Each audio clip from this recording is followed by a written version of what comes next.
Здравейте, уважаеми зрители! Днес е четвъртия ден от панаира на книгата в НДК. Тук на щанд номер 103 може да намерите всички книги на издателство Millennium с голяма отстъпка. Днес книгите на деня са първият и вторият том от фундаменталния труд на професор Стивън Коткън от Принстънския университет, който е посветен на Сталин.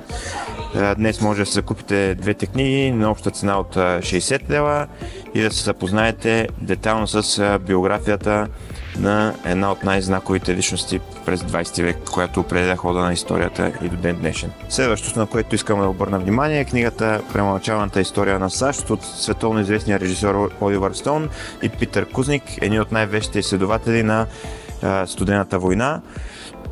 Тази книга представлява един критичен поглед на историята на Съединените американски щати от началото на 20 век, буквално до наши дни. Двамата автори стъпват върху една изключително богата документална база, за да представят един алтернативен поглед към историята на САЩ и оспорват едни от фундаменталните наративи, върху които можем да кажем, че се основава и външната политика, интервенционистката външна политика на САЩ в наши дни.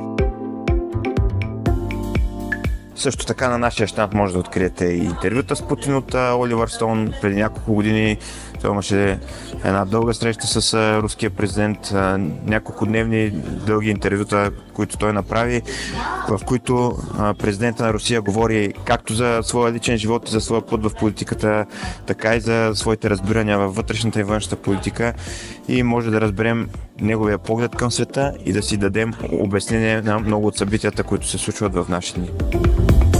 И за да не оставя впечатлението, че на нашия щанд има само историческа литература, разбира се, и любителите на криминалния жанр няма да останат разочаровани. Едни от най-търсените книги са на Майк Омър, израелския писател, който чието произведения се четат с голям интерес в цял свят. Неговата последна книга се казва "Свирепо кръщение". Тук се описва сблъсъка на американската полиция с една фундаментална религиозна секта. Ще видите техниките за манипулация, които се използват в такъв тип общности, както и реакциите, които се предприемат в такива случаи. Книгата ще ви държи да напрегнати до последен дъх.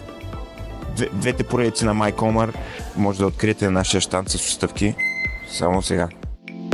Най-големите отстъпки, които може да намерите тук, са, разбира се, в кашоните между 3 и 5 лева.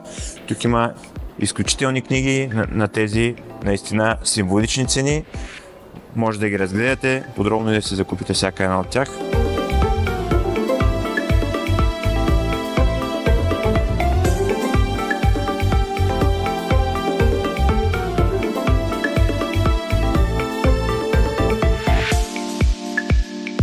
Това беше от нас за днес. Ние от издателство Millennium ви очакваме тук в оставащите дни до края на седмицата между 10 и 8 часа на щанд номер 103 в Националния дворец на културата.